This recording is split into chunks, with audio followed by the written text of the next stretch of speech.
Muy bien, buenas tardes. Vamos a revisar un punto adicional que agregué en sus notas, que lo pueden ustedes descargar en la plataforma del Dropbox como un punto adicional, el 434, y habla acerca de los aspectos importantes de la máquina sincrónica, que va después de lo que es la forma de subexcitar o sobreexcitar a la máquina sincrónica.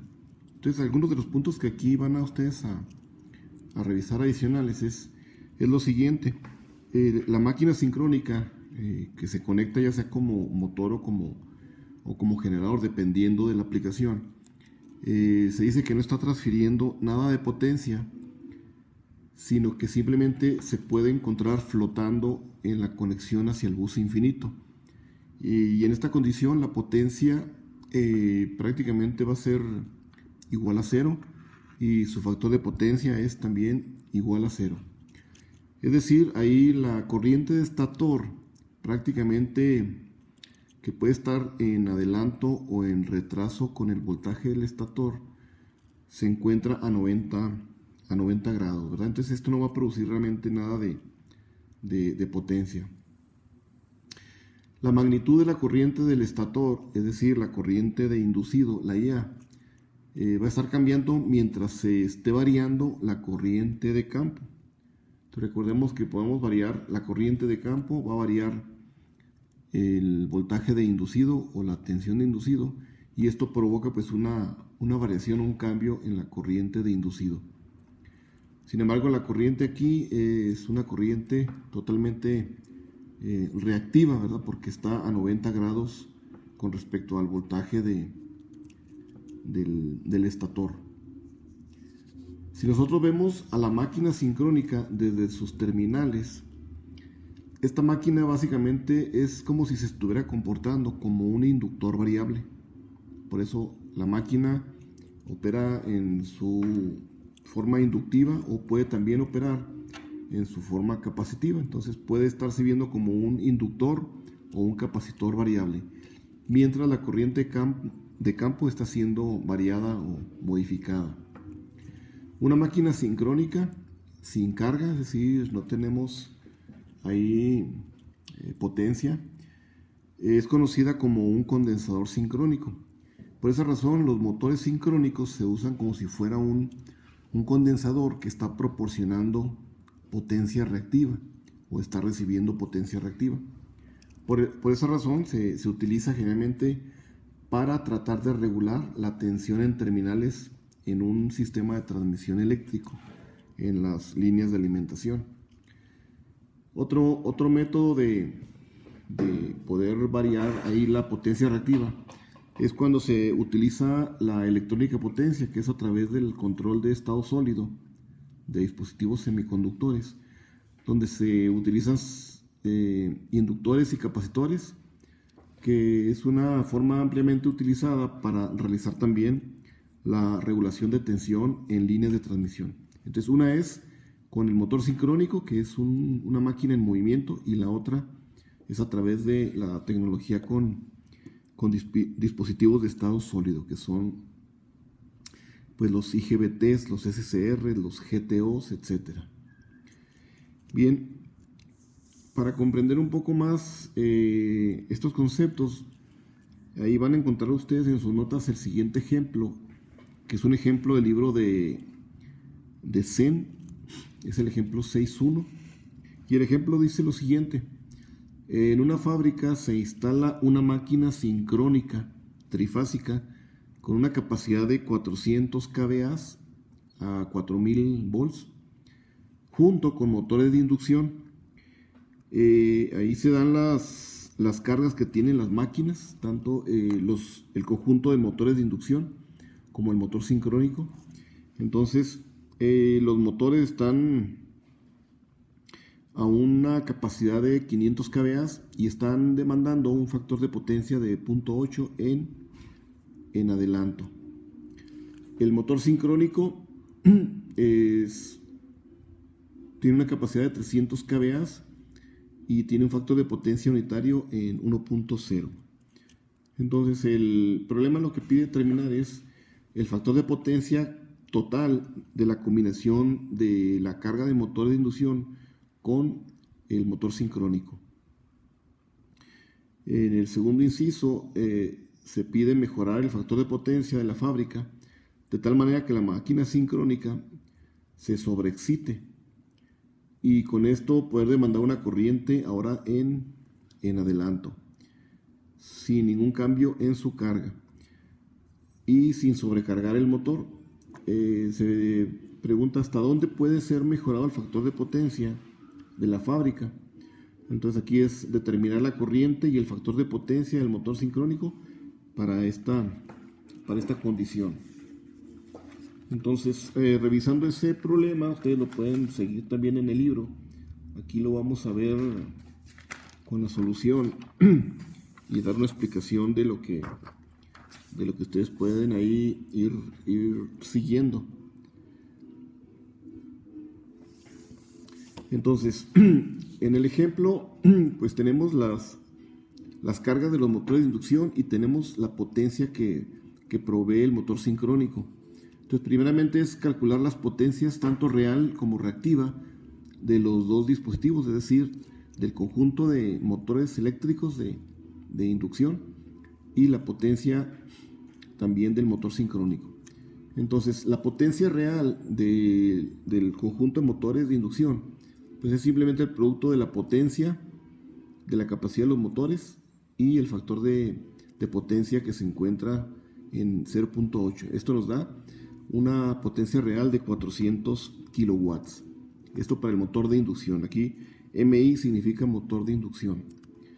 La potencia reactiva de este conjunto de motores o de cargas inductivas demandan una potencia reactiva de 300 kVA reactivos. Y esto es simplemente pues multiplicando los 500 kVA por el seno del ángulo del factor de potencia. Entonces ahí se obtiene primero el ángulo con el factor de potencia y se calcula con el seno para obtener la potencia reactiva. Entonces tenemos 400 y 300 kilowatt y kVAR respectivamente para el conjunto de motores de inducción.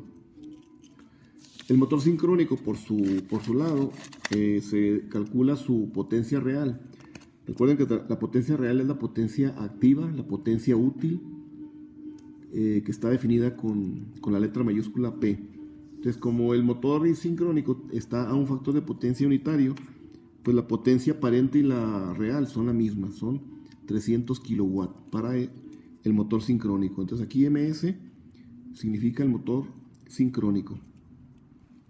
Y la potencia reactiva del motor, en este caso, no está produciendo absolutamente nada de potencia reactiva, ni está absorbiendo, es cero. De tal forma que la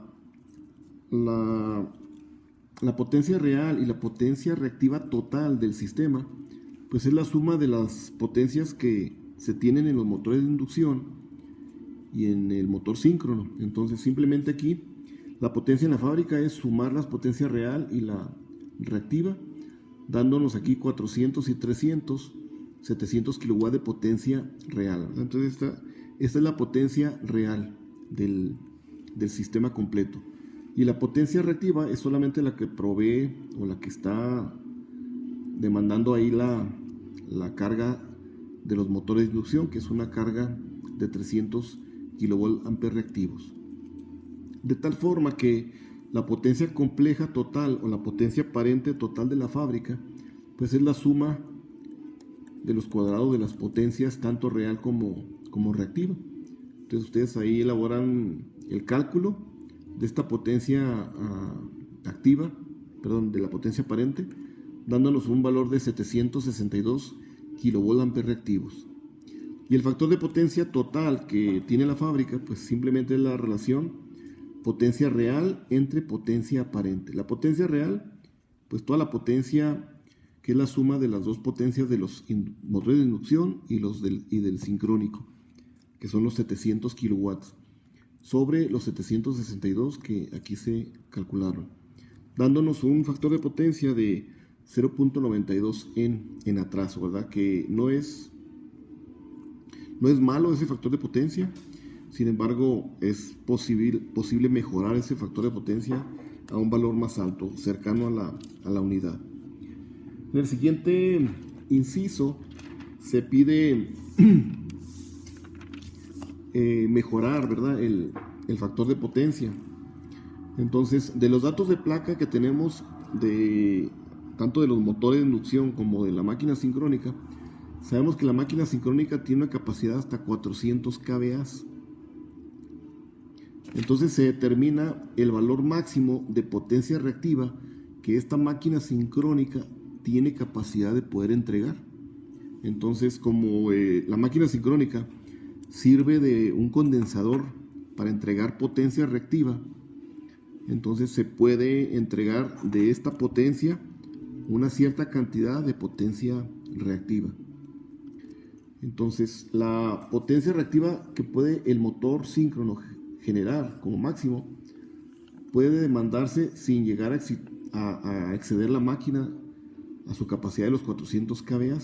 Entonces se determina de la potencia de los 400 kVA, se determina cuál es esa potencia reactiva máxima. Como la máquina está entregando 400 kilowatts, de aquí despejamos, ¿sí?, para poder calcular esa potencia reactiva máxima. Entonces es simplemente despejar de esta ecuación. Esta es una resta, son los 400 al cuadrado menos 300, dándonos una potencia reactiva máxima que el condensador, que es la máquina sincrónica, puede entregar para ayudar a compensar la potencia reactiva que demandan los motores de inducción. De tal forma que ahora la potencia reactiva que la máquina sincrónica puede proveer va a contrarrestar lo que demandan los motores de inducción. Entonces, la nueva potencia reactiva que puede llegar a tener la máquina, aquí es nueva, es la potencia reactiva anterior o vieja que demandaba la fábrica, menos la que tiene capacidad del motor síncrono de proveer. Entonces, esta es una resta donde, al final de cuentas, la fábrica puede solamente llegar a demandar 35.42 kVA, porque la máquina síncrona está proveyendo cierta capacidad de potencia reactiva para que los motores no contribuyan a un factor de potencia de 0.92. De esta manera se llega ahora con esta nueva potencia reactiva que va a demandar la fábrica, que solamente quedan en 35 kVA, se determina la nueva potencia activa que va a tener la fábrica. Entonces esto va a ser la suma de los cuadrados de las dos potencias y a eso le obtenemos la raíz, dándonos la potencia real no cambia, esa debe seguir siendo los 400 kilowatts de la carga de motor de inducción más los 300 que tiene el motor sincrónico, más la nueva potencia reactiva que acabamos de calcular de la operación anterior, dándonos una potencia nueva total aparente en 700.9 kVA. Con esto podemos calcular el nuevo factor de potencia que está siendo mejorado, de tal manera que el factor de potencia, recordemos que no es más que la relación de la potencia real entre la potencia activa que tiene capacidad del sistema.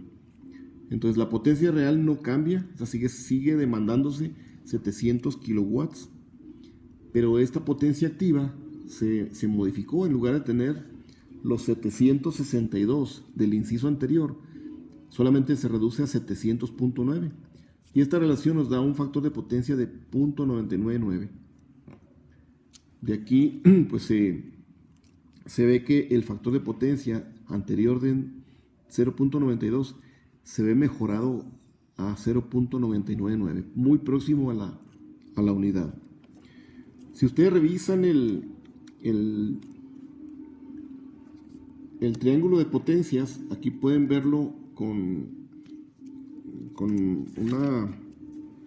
una solución gráfica, ¿verdad?